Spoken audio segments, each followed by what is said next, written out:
الله فلا مضل له ومن يضلل فلا هادي له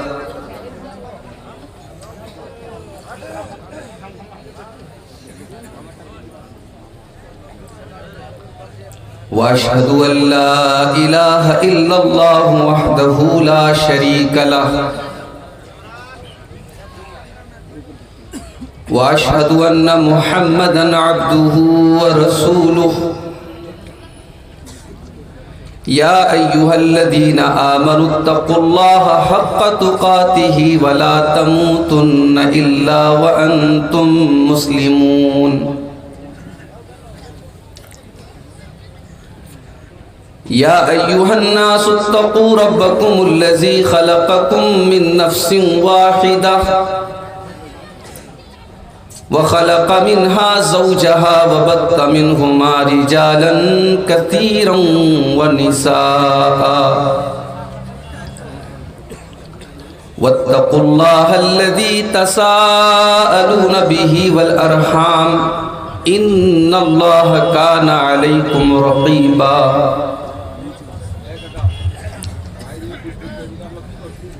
يا أيها الذين آمنوا اتقوا الله وقولوا قولا سديدا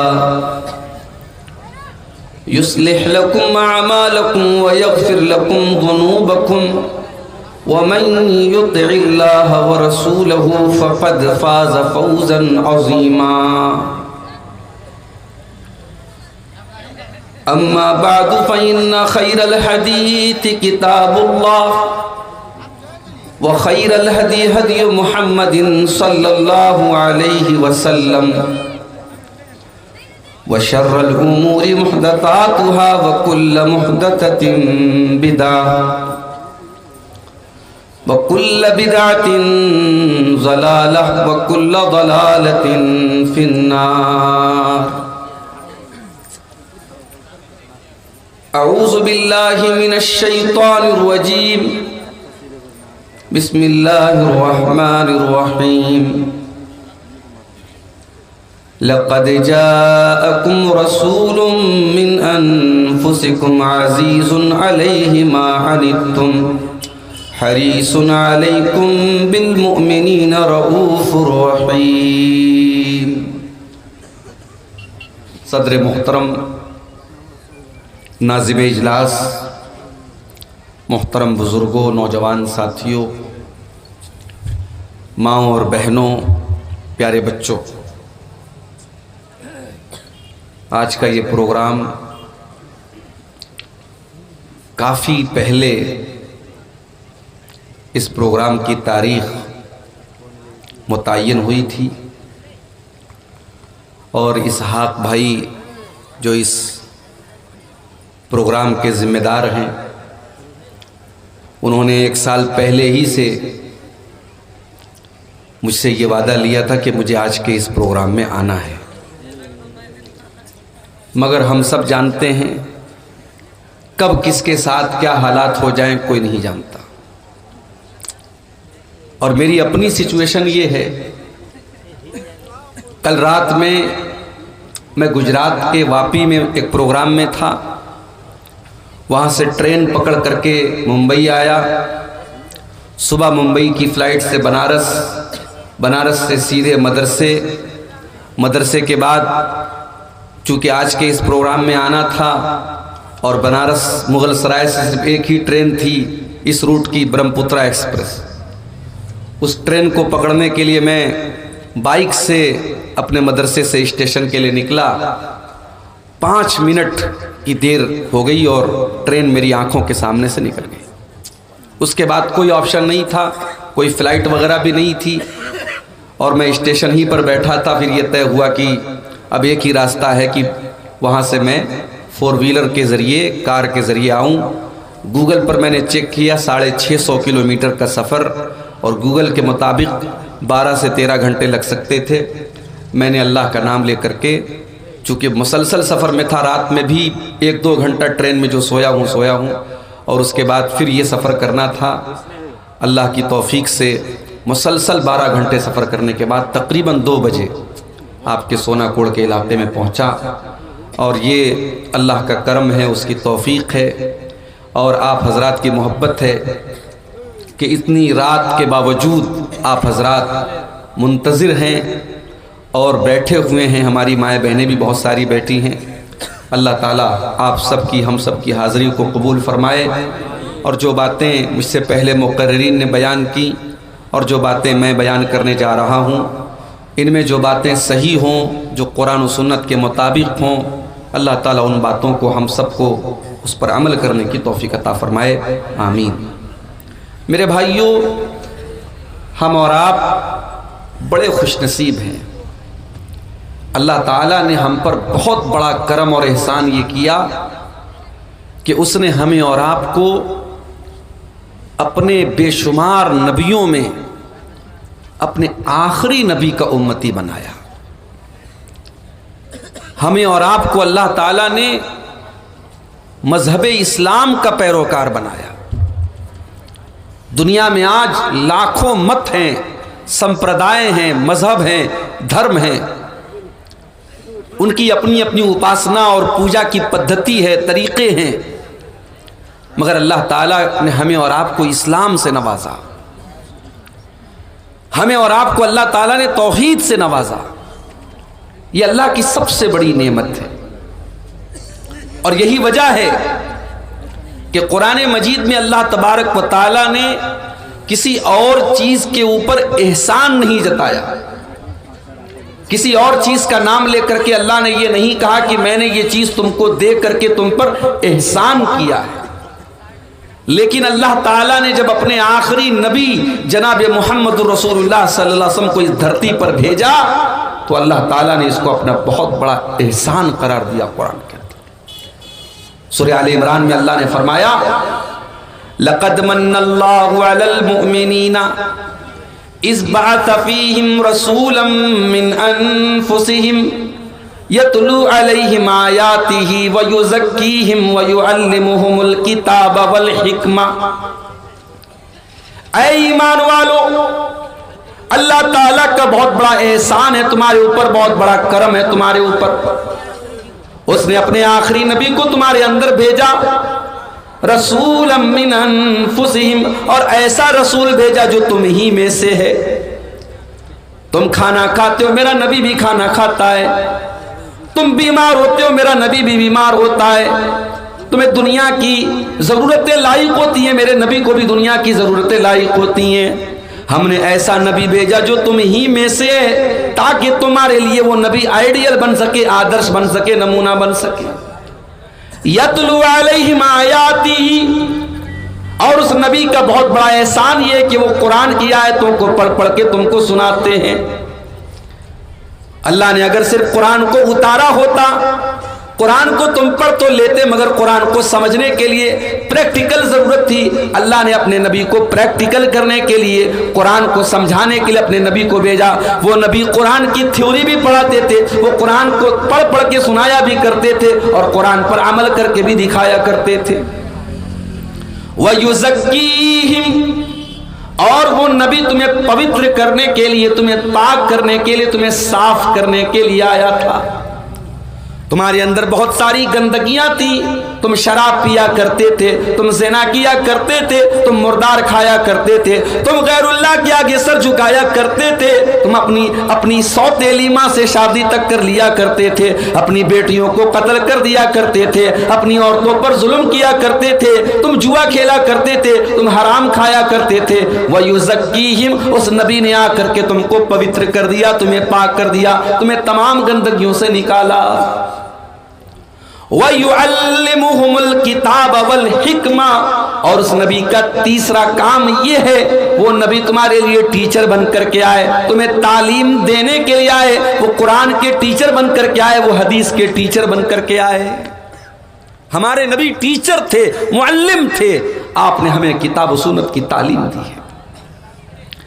یہ الگ بات ہے، جس نبی کو اللہ نے ٹیچر کہا، معلم کہا، اور جس نبی کے اوپر قرآن کی پہلی آیت اقرا کے ذریعے نازل ہوئی کہ اے نبی آپ پڑھیے، اس نبی کے امتیوں کا حال آج کیا ہے؟ آج بھارت کی سرزمین پر، آج بھارت کی دھرتی پر مسلمان دنیا کی تعلیم میں بھی بہت پیچھے اور دین کی تعلیم میں بھی بہت پیچھے ہے۔ مسلمانوں کی بستیوں میں آپ چلے جائیں، ڈھنگ کے اسکول نہیں، ڈھنگ کے مدرسے نہیں، کالجز نہیں، یونیورسٹیز نہیں۔ مسلمانوں کی بستیوں کی پہچان ساؤتھ سے لے کر کے نارتھ تک، اور ویسٹ سے لے کر کے ایسٹ تک، اور کشمیر سے لے کر کے کنیا کماری تک مسلمانوں کی پہچان ہے بریانی کی اور کباب کی اور پراٹھے کی اور طرح طرح کے کھانے پینے کی چیزوں سے۔ میرے بھائیوں، مسلمانوں کے علاقے کھانے پینے کے شوق سے پہچانے جاتے ہیں۔ مسلمان تعلیم کے لیے، کوچنگ سینٹر کے لیے، اداروں کے لیے اور تعلیم کے لیے بہت کم جانا جاتا ہے۔ یہ بڑے افسوس کی بات ہے۔ ہمارے نبی معلم تھے، ہمارے نبی ٹیچر تھے، ہمارے نبی دنیا کو تعلیم دینے آئے تھے، دنیا کو جہالت سے نکال کر کے علم کی روشنی دینے آئے تھے۔ ہم اس نبی کے امتی ہیں میرے پیارے بھائی۔ اس نبی کا مقام یہ ہے، اس نبی کی عظمت یہ ہے کہ اللہ تبارک و تعالیٰ نے جتنے نبیوں کو دنیا میں بھیجا، ہر نبی سے اللہ تعالیٰ نے ایگریمنٹ لیا، ہر نبی سے اللہ تعالیٰ نے وعدہ کروایا کہ اگر میرا آخری نبی تمہاری زندگی میں آئے گا تو تم میرے آخری نبی کو فالو کرو گے، میرے آخری نبی پر ایمان لاؤ گے، میرے آخری نبی کا سپورٹ کرو گے۔ اس کی دلیل کیا ہے؟ اللہ سورہ آل عمران میں فرماتا ہے وَإِذَا خَذَ اللَّهُ مِيثَاقَ النَّبِيِّينَ لَمَا آتَيْتُكُم مِّن كِتَابٍ وَحِكْمَةٍ۔ اللہ تعالیٰ نے تمام نبیوں سے ایگریمنٹ لیا، وعدہ لیا، اے میرے نبیوں، اے میرے رسولوں، میں نے تم کو اپنی کتاب دی ہے، میں نے تم کو نبی بنایا ہے۔ ثُمَّ جَاءَكُمْ رَسُولٌ مُصَدِّقٌ لِّمَا مَعَكُمْ۔ اے میرے نبیوں، اگر تمہاری زندگی میں ہمارا آخری نبی آ جائے جو تمہاری شریعتوں کی تصدیق کرنے والا ہوگا، لَتُؤْمِنُنَّ بِهِ وَلَتَنْصُرُنَّهُ، تو تم وعدہ کرو کہ تم میرے آخری نبی کی مدد کرو گے، تم اس کے اوپر ایمان لاؤ گے۔ قال اقررتم واخذتم على ذلكم اسری، اللہ نے سارے نبیوں سے یہ ایگریمنٹ لیا کہ کیا تم اس بات کا اقرار کرتے ہو، کیا تم اس بات پر حامی بھرتے ہو؟ سارے نبیوں نے کہا قالوا اقررنا، ہاں اللہ میں اقرار کرتے ہیں۔ قال فاشهدوا وانا معكم من الشاہدین، اللہ نے فرمایا تم گواہ رہنا اور میں بھی گواہ ہوں کہ اگر میرا آخری نبی تمہاری زندگی میں آ جائے تو تم اس کے اوپر ایمان لے آؤ گے۔ یہ ہمارے نبی کا مقام ہے میرے بھائی۔ اگر ہمارے نبی کی زندگی میں اگر کوئی دوسرا نبی بھی آ جاتا، اگر کسی دوسرے نبی کی زندگی میں اگر اللہ کے آخری نبی آ جاتے تو اس نبی کو بھی ہمارے نبی کی پیروی کرنا پڑتا۔ یہ مقام ہے میرے نبی کا۔ آج لوگ اپنے بزرگوں کی بات پر، اپنے پیروں کی بات پر، اپنے اماموں کی بات پر، اپنے بڑوں کی بات پر اللہ کے رسول کی بات کو ٹھکرا دیتے ہیں۔ میرے بھائیوں، ایسے لوگوں کو اپنی ایمان کی خیر منانی چاہیے۔ نبی کی بات جہاں آ جائے، نبی کا فرمان جہاں آ جائے، وہاں پھر اپنا دماغ، اپنی عقل، اپنی منطق، اپنی لاجک مت لگاؤ میرے بھائی۔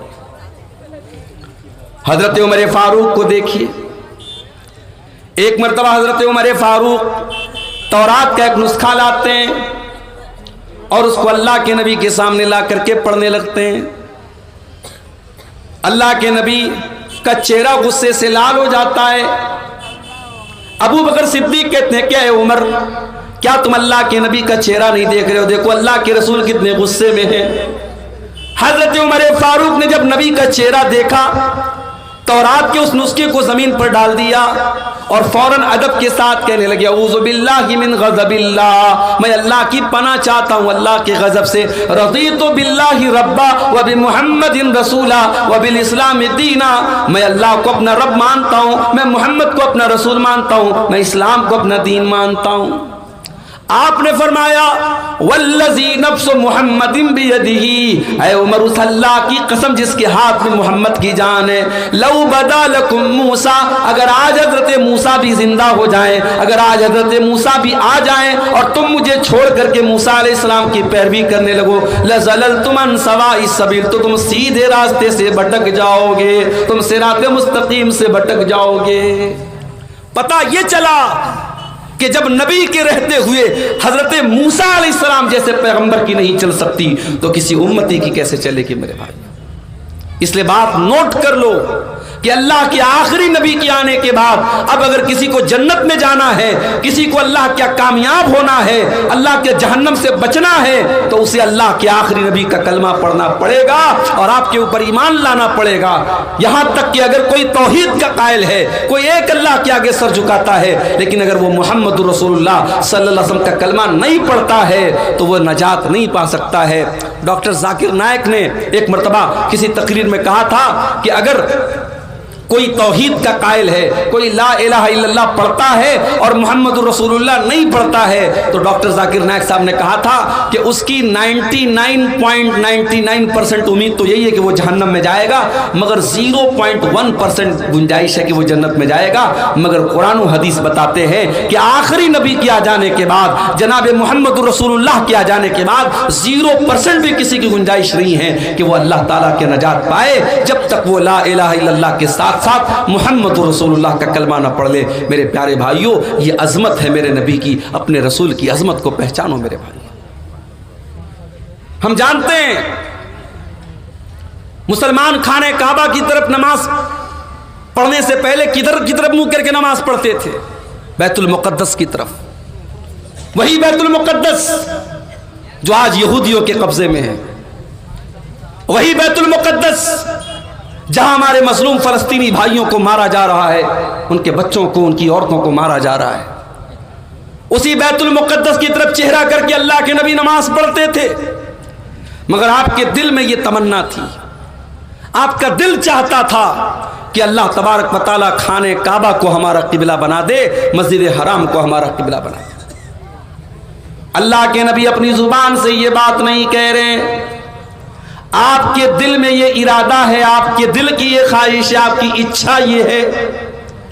اللہ تعالیٰ اپنے نبی سے کتنی محبت کرتا ہے میرے پیارے ساتھیوں، جس بات کو نبی اپنی زبان پر بھی نہیں لائے، صرف نبی کے دل میں یہ ارادہ چل رہا تھا۔ اللہ نے قرآن میں فرمایا قَدْ نَرَا تَقَلُّبَ وَجْهِكَ فِي السَّمَاءِ فَلَنُوَلِّيَنَّكَ قِبْلَةً تَرْضَاهَا۔ اے نبی، جب آپ نماز پڑھتے ہیں اور بار بار آسمان کی طرف دیکھ کر کے آپ انتظار کرتے ہیں کہ اے اللہ تیرا کوئی حکم ایسا آ جائے، ہمارا قبلہ بدل دیا جائے، ہمارا قبلہ خانہ کعبہ کو بنا دیا جائے، اے نبی اللہ تعالیٰ آپ کی نظر کو دیکھ رہا ہے، آپ کے دل کی خواہشات کو دیکھ رہا ہے۔ فَوَلِّ وَجْهَكَ شَطْرَ الْمَسْجِدِ الْحَرَامِ، اے نبی جائیے، اللہ تعالیٰ آپ کی خواہش کو پورا کر رہا ہے۔ اب آج کے بعد سے مسلمانوں کو حکم دیا جا رہا ہے، ان کو نماز میں قبلہ خانہ کعبہ کو بنانا ہے، ان کو خانہ کعبہ کی طرف منہ کر کے نماز پڑھنا ہے۔ یہ مقام ہے ہمارے نبی کا، ہمارے نبی کے دل کی جو خواہش تھی اللہ تعالیٰ نے اس خواہش کو پورا کر دیا میرے پیارے بھائی۔ پورا قرآن آپ اٹھائیے، اللہ نے موسیٰ علیہ السلام کا نام لیا، کہا یا موسیٰ، عیسیٰ علیہ السلام کو پکارا، کہا یا عیسیٰ، داؤد علیہ السلام کو پکارا، کہا یا داؤد۔ لیکن پورے قرآن میں کہیں پر آپ کو یا محمد نہیں ملے گا۔ اللہ نے اپنے آخری نبی کو جب بھی پکارا یا ایوہ النبی کہا، یا ایوہ الرسول کہا، یا ایوہ المدثر کہا، یا ایوہ المزمل کہا۔ یہ عظمت ہے اس آخری نبی کی، یہ مقام ہے اس آخری نبی کا۔ اس نبی کا مقام تو یہ ہے میرے پیارے بھائیوں، جب اللہ کے نبی معراج کے سفر پہ جاتے ہیں، بیت المقدس میں آپ پہنچتے ہیں، آپ فرماتے ہیں رأیتنی فی جماعت من الانبیاء، میں نے دیکھا کہ وہاں بہت سارے انبیاء کی جماعت موجود ہے، آدم علیہ السلام موجود ہیں، ابراہیم علیہ السلام موجود ہیں، نوح علیہ السلام موجود ہیں، اسحاق علیہ السلام موجود ہیں، وہاں بہت سارے نبیوں کی جماعت کو میں نے دیکھا۔ فحانت الصلاۃ، اتنے میں وہاں نماز کا ٹائم ہو گیا۔ سارے نبیوں نے کہا آج ہمارا امام اگر کوئی ہے تو جناب محمد رسول اللہ صلی اللہ علیہ وسلم ہے۔ سارے نبیوں نے اللہ کے نبی کو امامت کے لیے آگے بڑھایا، فَأَمَمْتُهُمْ، اور اللہ کے نبی نے ان سارے نبیوں کو نماز پڑھائی۔ یہ ہے ہمارے نبی کی عظمت، نبیوں کی امامت آپ نے کرائی ہے، آپ نبیوں کے امام ہیں، امام الانبیاء ہیں، امام کائنات ہے میرے پیارے ساتھیوں۔ ہمارے نبی کی شان یہ ہے کہ آپ اللہ کے آخری نبی ہیں، آپ کے بعد اب دنیا میں جو بھی نبی بننے کا دعویٰ کرے گا وہ مکار مانا جائے گا، وہ دجال مانا جائے گا، وہ جھوٹا مانا جائے گا۔ اللہ کے نبی کے بعد اب کوئی نبی نہیں آ سکتا۔ ما کان محمد ابا احد من رجالکم ولکن رسول اللہ وخاتم النبیین۔ محمد تم میں سے کسی مرد کے باپ نہیں ہے۔ کیا مطلب؟ اللہ کے نبی کے جتنے لڑکے پیدا ہوئے، جتنے بیٹے پیدا ہوئے، سب بچپن میں انتقال کر گئے۔ کوئی لڑکا آپ کا جوان نہیں ہوا، کوئی بیٹا آپ کا جوان نہیں ہوا۔ ہاں ایک بچے کو آپ نے پالا تھا، کوئی اس کا نام بتا سکتا ہے؟ ایک بچے کو آپ نے پالا تھا، ان کا نام تھا زید بن حارثہ رضی اللہ تعالیٰ عنہ۔ ان کی آپ نے پرورش کی تھی، اور اس زمانے میں دستور یہ تھا کہ اگر کوئی کسی بچے کو پال لیتا تھا تو وہ اس کے سگے باپ، اس کا سگا باپ مانا جاتا تھا، اور ولدیت میں اسی کا نام لیا جاتا تھا۔ جب حضرت زید جوان ہوئے تو لوگ ان کو زید بن محمد کہنے لگے، اللہ کے نبی کا بیٹا کہنے لگے۔ حضرت زید کی شادی ہوتی ہے حضرت زینب کے ساتھ، میاں بیوی میں بن نہیں پاتی ہے، طلاق ہو جاتی ہے۔ جب وہ اپنی بیوی کو طلاق دے دیتے ہیں، اللہ تعالیٰ حکم دیتا اپنے آخری نبی کو کہ اے نبی اب آپ زینب سے شادی کر لیں۔ بڑے غور سے سننا، اس زمانے کے دستور کے مطابق حضرت زید اللہ کے نبی کے بیٹے کی حیثیت رکھتے تھے، اور ان کی بیوی اللہ کے رسول کی بہو کی حیثیت رکھتی تھی، اور اللہ نے حکم دے دیا کہ اے میرے نبی آپ کو ہم حکم دے رہے ہیں آپ زینب کے ساتھ شادی کر لیں۔ اللہ کے نبی بھی ڈر گئے، آپ کو بھی لگا کہ لوگ کیا کہیں گے کہ میں نے بہو کے ساتھ شادی کر لی۔ اللہ نے فرمایا وَتَخْشَى النَّاسَ وَاللَّهُ أَحَقُّ أَن تَخْشَىٰ۔ اے نبی جب ہم نے حکم دے دیا تو لوگوں سے ڈرنے کی ضرورت نہیں ہے، اللہ سے ڈرو۔ اے نبی ہمارا حکم ہے، آپ کو کسی کی پرواہ کرنے کی ضرورت نہیں ہے، آپ زینب سے نکاح کر لیں۔